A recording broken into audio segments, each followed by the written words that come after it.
tempat pembuatan bata merah. Nih lihat nih. Ini bata merahnya. Gedung-gedung bertingkat, gedung-gedung mewah yang kita lihat, yang bersih, yang lux, awalnya itu atau dibangun dengan salah satunya dengan materialnya bata merah. Mau tahu cara atau proses membuatnya seperti apa? Ini nih Yeda tunjukin. Tapi sebelumnya Yeda menunjukin tempat pembuatan bata. Ini kompleks tempat pembuatan bata merah. Di sini banyak sekali para pengrajin bata merah. Di belakang di depan sini juga ada, lihat nih. Ini proses pembakarannya. Jadi sebelum itu sudah dicetak, sebelum jadi seperti bata merah yang tadi Yeda tunjukin, ini proses pembakaran. Di sini uniknya pembakaran itu bukan pakai kayu bakar, tetapi pakai sekam bakar. Sekam karena di sini daerah Embai itu daerah persawahan, penghasil beras. Daripada sekam ini tidak kepakai, makanya digunakan sebagai salah satu bahan atau alat bakar untuk proses pembakaran batu merah. Unik kan? Kalau di tempat lain terus kamu lihat proses pembakarannya itu dari kayu bakar. Ini lagi proses pembakarannya. Di samping sebagai tempat pembuatan bata merah, ada juga sebagai kebun buah naga. Ini sekitar berapa ya? 50 kali 60. Ada buah naga, ada pohon pepaya, buah pepaya. Jadi petani begitu ya, tidak ada lahan yang tersisa.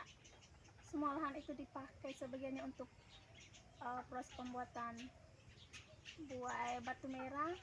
Ada juga kebun naga, pohon pepaya, ada juga semangka. Ini lagi semangkanya, ini lagi masih kecil-kecil, belum bisa dipanen. Nih lihat, ini sekitar 1 bulan lagi baru dipanen. Jadi ini kebun, selain kebun buah naga, ada juga kebun semangka. Jadi bawahnya itu ditanamin semangka. Hebat kan petani tuh. Jadi sekarang pohon naganya, kameramen lihat tuh, ini pohon naga semua nih.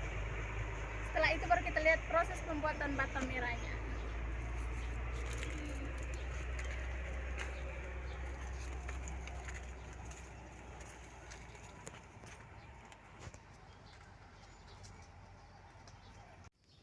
Halo saya Ciebe, tadi kita sudah lihat hasil dari proses pembuatan bata merah. Sekarang kita langsung dengan orangnya.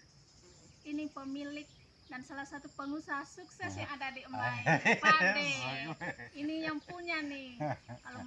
Walaupun lihat orang susah itu tidak dilihat dari penampilan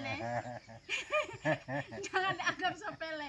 Orangnya penampilan biasa-biasa saja tuh jangan dilihat bahwa ini orangnya ini, tapi ini berapa usaha yang digeluti Pak De. Namanya kita hidup itulah. Kalau hanya istilahnya kita usaha salah satu, kita kurang. Soalnya pemasukan hanya satu pemasukan kan kurang. Seandainya begini, ini ada pemasukan ya, satu buah naga juga, kedua ada batu merah, ketiga walaupun kecil-kecil ada kios ya, tapi kan walaupun 1.000-2.000 kan ada pemasukan hari-hari. Kita bisa simpan sedikit-sedikit, mungkin siapa tahu kalau kita sakit untuk bisa beli botrek kah, misagrip kah, kan begitu. Jadi hanya prinsip saya begitu. Jadi di sini kita sudah jauh-jauh dari Jawa, nanti kita nggak berusaha bagaimana. Jadi walaupun kecil-kecil kita berusaha buat batu merah. Itu salah satu kunci sukses hidup di perantauan. Ya, alhamdulillah. Itulah. Padahal punya anak buah, anak kerja. Anak kerja ya itu, anak kerja ada berapa orang? Ya mungkin 8 ya, 8 orang. Nah, ini pulang kampung semua. Mudi atau? di Daplek Kampung Dindura. Oh, orang kerja aslinya dari sini ya? Nah, Oh, orang asli. dari sini. Semua dari sini. Kalau dari Jawa ya nggak mungkin jauh ini. Oh, ya dari membantu Dindura. juga perekonomian kan, merekrut anak kerja orang asli. Ya, begitulah. Awal-awalnya juga begitu, kita ikut-ikut orang. Itu.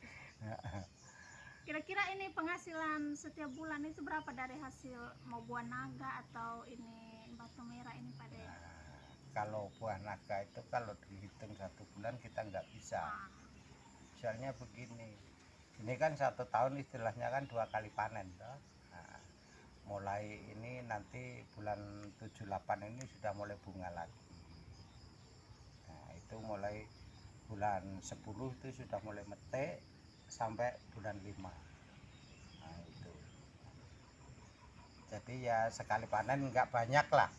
Kalau sekali panen begini sekitar 40-an lah. Nggak banyak. ya disyukurin 40 itu baik kan sudah besar sekali Pak De. Sekitar 40.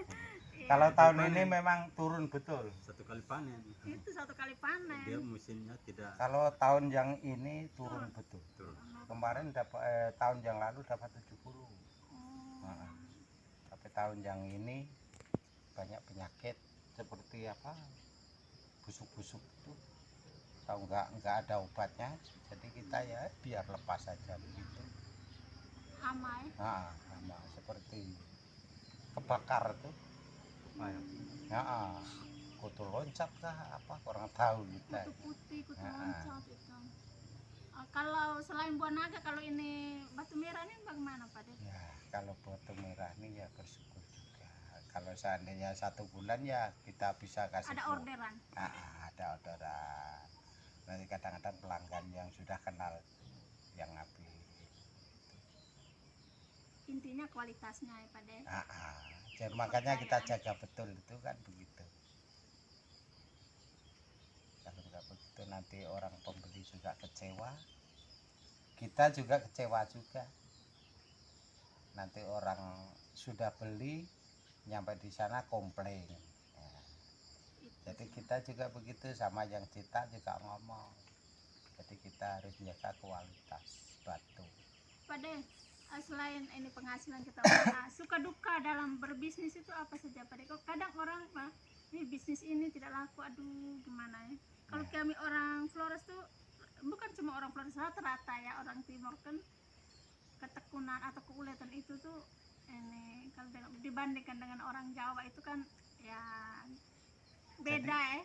Kalau saya punya prinsip, saya pribadi, nah, ini soalnya kita waktu mulai bisnis, mulai showroom motor apa itu kan, Cuci mobil. Nah. motor.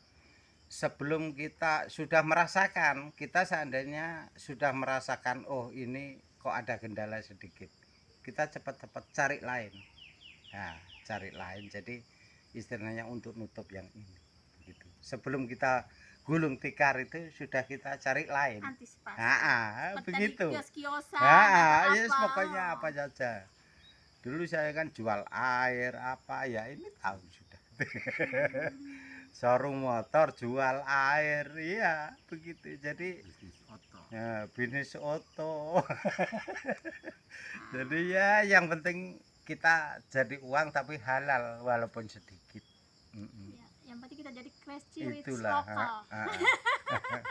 Apa deh?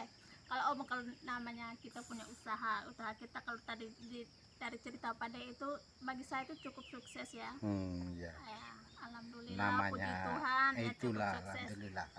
Kalau kita sudah sukses itu pasti punya aset. Itu banyak salah satu cara memotivasi, memotivasi siapapun yang nonton ini channel pasti kadang orang memotivasi dari hal-hal yang diceritakan itu ya. Aset-aset apa saja yang dimiliki Pak De. Kan dari merantau tuh tidak mungkin bawa apa-apa tuh Pak De. Dari ya. Jadi sudah begini. Waktu nyampe di sini ini tahu persis ini. Saya cerita batu merah di Alor itu ini yang open. Saya nggak bisa. Saya nggak bisa open. Ini yang open pertama. Kerja juga. Dedek pakai pikul. Mau muat oto uang tidak ada kok. Iya, iya, pakai pikul 4 karung Tiap satu. hari Pakai kayu itu. pulang Betul. makan bawa pergi Apa kerja. ya? Iya. Pakai pikul, betul. Saya bukan Pagi ngomong pergi bawa pulang mau makan dulu, itu loh. pulang pergi kerja bawa lagi. Bawa lagi, Terus kan gitu. dia terasa. Kalau Lama-lama 10 kan hari ngumpul. dia kumpul. Kita terus kerja. Ya, jadi saya PIB tadi Pak De sudah kasih penjelasan, motivasi dan tips-tips untuk bagaimana untuk sukses. Intinya tuh jangan terlalu ambisi, iri Itulah. hati. Oh, bisnisnya sana itu laku, saya punya enggak laku, tidak, dinikmatin saja. Yang ada Rezeki itu nggak bakalan ketukar. Enggak. Tuhan sudah tahu. nggak akan Allah kemana. sudah mengaturnya itu. Begitu. Nah, jadi inilah sedikit tips sederhana tapi sangat bermanfaat. Manfaat. Jadi bagi kaula-kaula muda di luar, kalau mau berusaha, berjuang lancaranlah sesuai dengan ini. Yang penting punya niat, punya ketekunan, pasti ada jalan. Oke ya? Keluar.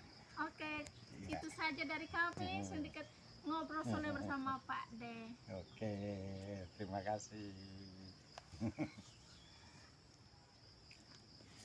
Terima kasih Pak De Oke, sudah bisa oke. membagi pengalaman cerita dengan Om Terima Alfred. kasih.